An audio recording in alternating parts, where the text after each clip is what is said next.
Bonjour à tous, je suis heureuse de vous retrouver et comme je l'ai dit dans mon dernier short, j'ai trouvé une pépite, que dis-je, deux pépites. Nous allons encore parler. Ne me dis pas que tu vas encore parler de Polo. Tu n'en as pas marre de parler de lui. Dans presque toutes tes vidéos, tu nous parles de Polo. Tu es amoureuse ou quoi? Bon, je dois dire qu'il est craquant avec sa tunique blanche et sa petite capuche. Si je n'étais pas aussi vieille, il ferait bien 4 heures. Mais je dois savoir me tenir car ça pourrait être détournement de mineur vu notre différence d'âge. Mais tu n'as pas fini un peu, non? Je n'en suis pas amoureuse. Et si je devais virer de bord, être intéressé par les garçons, il ne serait pas mon type d'homme, de toute façon. Et il est censé s'abstenir. Tu veux dire qu'il ne peut regarder que le cocotier sans grimper dedans? Pauvre! Ce n'est pas humain de faire des choses comme ça. J'ai presque pitié. Il ne peut même pas regarder avec envie car cela est déjà péché. Mais il est fort difficile de savoir ce qui se passe dans la tête d'un homme, de toute façon. Bon, nous allons parler de deux petits shorts, cher Paul Adrien, où il parle d'Adam et Ève pour le premier, et pour le second, où il nous parle de la femme de Caïn. Si j'utilise ce cher Paul Adrien, c'est qu'il est un bon support et vu le nombre de vidéos qu'il a fait, il y a quoi faire. Et en plus, il est le spécialiste des coquilles, à penser qu'il rêve de faire le pèlerinage de Saint-Jacques de Compostelle. Et en plus, il se permet beaucoup de fantaisie avec les règles de son église. Bon, il est temps de passer un extrait premier short qui nous parle d'Adam et Ève. Mais je comprends plus rien. Adam et Ève, ils ont existé ou pas? Bah oui, catéchisme de l'Église catholique, Adam et Ève, nos premiers parents. Bon, maintenant, on n'est pas créationniste, on n'est pas littéraliste, donc on a un cerveau, on le rebranche, parce qu'il y a la théorie de l'évolution. Et comme disait Saint Jean-Paul II, la théorie de l'évolution, c'est pas fait pour les petits cochons. Il disait, c'est plus qu'une simple hypothèse scientifique. Alors c'est sûr que c'est pas simple de tout mettre ensemble. Moi je pense qu'on y arrive assez bien, regardez. Ce que je me dis, c'est que, je sais pas, il y a 100 000 ans, 150 000 ans, il y avait une tribu d'hominidés, des homo habilis, des homo erectus, j'en sais rien, mais des hominidés. Ils n'avaient pas d'âme humaine, il leur manquait quelque chose. Et ce qui va se passer, ça c'est ce que raconte la Bible de manière poétique, c'est qu'ils vont faire une découverte fondamentale. Il y a un couple qui va faire la découverte qui va tout changer. Ils vont découvrir que le bien et le mal, ça existe. La découverte du bien et du mal, si jamais vous regardez bien, c'est la plus importante de l'humanité. Ça, c'est une ampoule. La Bible vous dit que ça a été inspiré par Dieu directement. C'est Dieu qui crée l'humanité en lui inspirant la découverte du bien et du mal, et ça donne à l'homme et à la femme une âme humaine immortelle capable de voir Dieu. C'est cette découverte-là que la Bible raconte de manière poétique avec l'arbre du bien, de la connaissance du bien et du mal. Nous allons prendre dans l'ordre ce que nous dit Paul Adrien. Adam et Ève sont les premiers humains pour le catéchisme. Ça, c'est ce qui est marqué dedans et je confirme ses dires. Il dit aussi qu'il y avait Homo habilis il y a 150 000 ans. Comment te dire, mon cher Paul Adrien? Mais Homo habilis a vécu entre 2,3 millions et 1,4 million d'années avant nous, évidemment. Tu nous parles aussi d'Homo erectus, qui aurait pu croiser Homo sapiens, mais il a disparu il y a à peu près 150 000 ans et il a vécu en Asie. Homo sapiens est arrivé en Asie il y a environ 70 000 ans. Donc là non plus, ce n'est pas possible. Ah oui, tu dis que tu n'en sais rien au cas où une personne voit que tu t'es trompé. Ce n'est pas possible de dire des choses comme ça quand tu fais une vidéo ou un short. Tu fais des recherches avant pour voir si tu dis des conneries ou pas. De plus, tu es un pro du marketing pour ton église, donc tu es une personne sérieuse. Tu peux pas dire de conneries comme ça. C'est pas sérieux. Mais tu as vu son petit sourire, on dirait qu'il niaise toutes les personnes qui aiment les sciences. Et en tant que corrigant, c'est mon domaine d'expertise, la filouterie. Tu peux me faire confiance. Perso, je vois son petit sourire, mais je n'irai pas beaucoup plus loin, mais je vais me pencher dessus quand j'aurai le temps et du temps à perdre. Mais laissons cela de côté, car le catéchisme va nous dire si Paul Adrien dit la vérité ou il invente des choses en dehors du catéchisme pour son église. Oui, il nous parle aussi d'un autre petit truc, une petite phrase de Jean-Paul II qui nous dit que la théorie de l'évolution est plus qu'une simple hypothèse scientifique. Bon, Là, il faut que j'ouvre une parenthèse pour que tout le monde comprenne ce qu'a dit le pape ce jour-là et qui est pour tous les scientifiques une hérésie scientifique. Une hypothèse, selon la définition scientifique, c'est une proposition relative à l'explication d'un phénomène naturel qui est admise provisoirement avant d'être soumise au contrôle de l'expérience. Une théorie, selon la définition scientifique, c'est l'ensemble organisé de principes, de règles, de lois scientifiques visant à décrire et à expliquer un ensemble de faits. Comment peut-on dire qu'une théorie, et en plus la plus solide que les sciences, n'est qu'une hypothèse, comme si nous venions juste de proposer une explication pour le phénomène évolutif? C'est juste une hérésie, ou essayer de se raccrocher aux branches pour trouver une explication qui collerait entre la théorie de l'évolution et le catéchisme. Si vous ne me croyez pas, et je vous dirai toujours que vous avez raison de ne pas me croire, mais d'aller chercher par vous-même. Donc, allez lire les articles du catéchisme du numéro 355 au numéro 421. Moi, je donne des références, mon cher Paul-Adrien, alors que toi, jamais, et il n'y en a jamais sous tes vidéos. Pourquoi tu expliques des choses comme cela, mon cher Paul-Adrien? Ce n'est pas bien de dire des carabistouilles aux gens, sauf peut-être pour faire croire que l'Église est tout à fait en accord avec la théorie de l'évolution, alors que c'est faux. Tu te dis peut-être aussi que personne ne va vérifier dans le caté, alors c'est bon, je peux y aller. Oui, tu vas me dire que c'est le message qui compte, mais tu le sais aussi bien que moi qu'il n'est qu'une apostate, que les pères de l'Église disaient que le diable se cache dans les détails. Alors excuse-moi de chercher les détails pour trouver les petites choses que tu dis de fausses. J'ai une question, mon cher Paul-Adrien.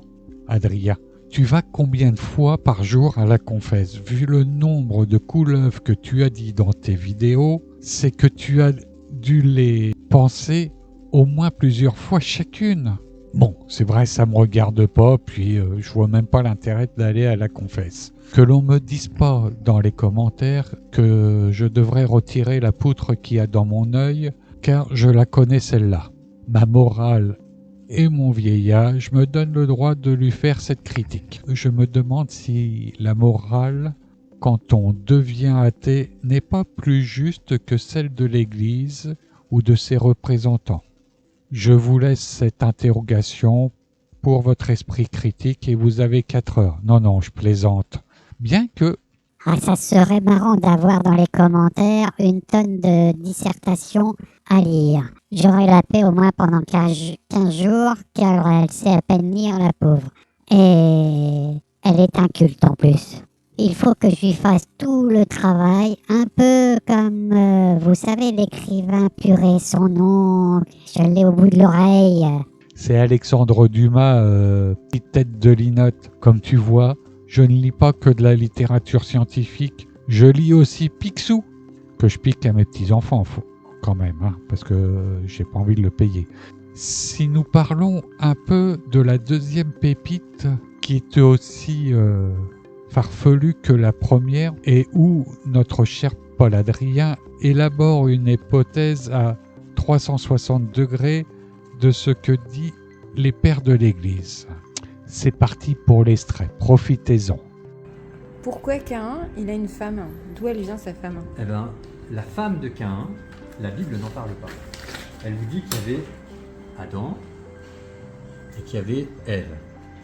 Ils ont eu 3 enfants, Caïn, Abel et Seth. Mais pas de femme. Donc comment est-ce qu'ils ont fait pour avoir des enfants? Et puis lui, il est mort aussi, on l'oublie, on s'en fout. Eh bien, c'est parce qu'à côté, il y avait d'autres hominidés qui, eux, avaient des femmes. Ils vivaient dans la même tribu.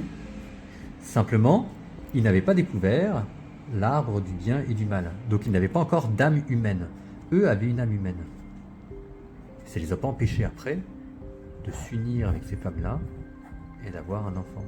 Ce qui fait qu'on peut dire que nous... Ah mais là, si je me trompe pas, il a supposé que Caïn a trouvé sa femme chez les grands singes. Ouh là là là là là là, ouh là là là là. Je comprends enfin pourquoi le déluge. Là, tu cherches à ce que je t'enferme dans le placard avec du pain sec et un verre d'eau.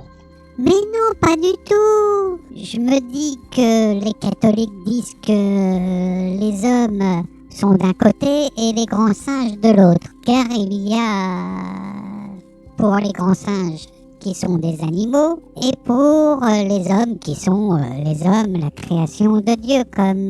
Donc si Polo dit hominidés, c'est qu'il pense à des grands singes, car il aurait dit hominine s'il avait pensé à l'homme. Donc tu imagines le mélange. Tu marques un point. Et j'avoue que c'est juste comique. Et bon, ce genre de croisement n'est pas possible même si nous prenions moins de 150 000 ans, vu que c'est la fourchette de temps qu'il a donnée dans le short précédent. Mais ce n'est même pas cela qui me fait rire ou qui me désole, bien que ces deux shorts... Il fait une tentative désespérée de raccrocher le créationnisme biblique que l'on trouve dans le catéchisme à la théorie de l'évolution, alors que c'est strictement impossible. Ce qui me fait rire, c'est qu'il balaie d'un seul coup ce qu'a dit les pères de l'Église. Ils ont mis X années pour le dire, et lui, hop, en 3 minutes à peine, il te balaye ça de la main.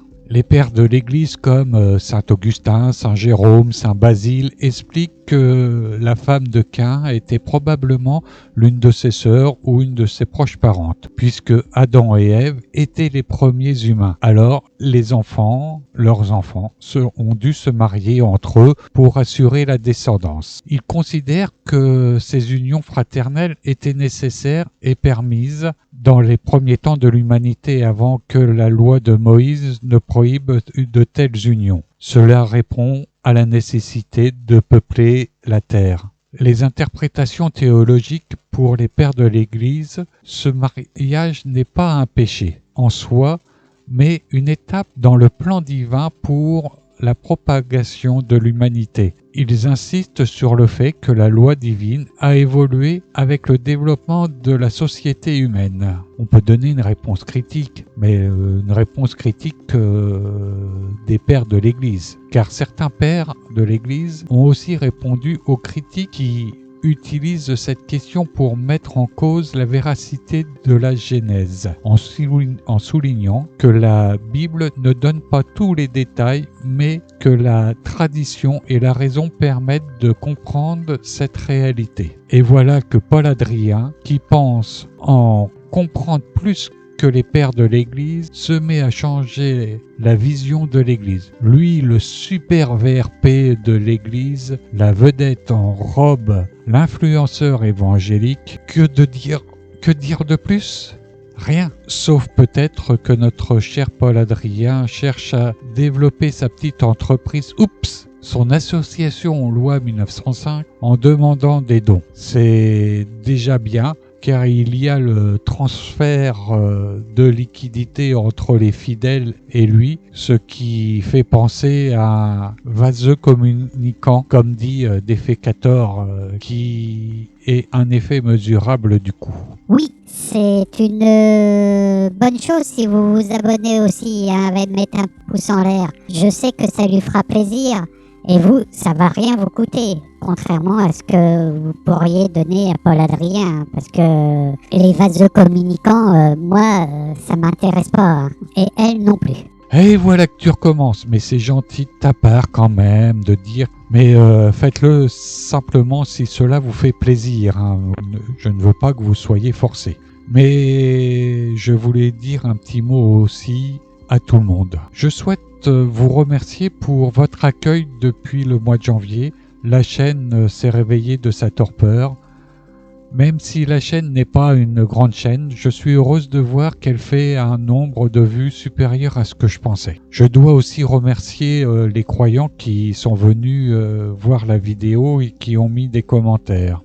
Il faut remercier tout le monde. J'ai eu aussi le soutien de beaucoup de monde. Cela me touche beaucoup, que ce soit mes proches, que ce soit des personnes aussi sur Discord. Je sais que vous vous reconnaîtrez et donc je vous fais une bise tendre à tous. Et voilà, elle va me faire avoir la larme à l'œil. Tu sais que c'est important pour moi et je sais que tu es sensible. Donc remets-toi tranquillement. Et j'espère bientôt vous présenter un nouveau volet plus important à mes yeux que la critique des textes ou des idées des religions. Il va falloir encore un petit peu de temps. Mais en attendant, je vous dis à très bientôt et je vous encourage à continuer à regarder la beauté de notre monde avec curiosité, car ce monde est infiniment plus fascinant que n'importe quelle croyance. Il regorge de mystères, de merveilles, d'histoires vraies et complexes qui méritent d'être explorées avec un esprit ouvert et critique.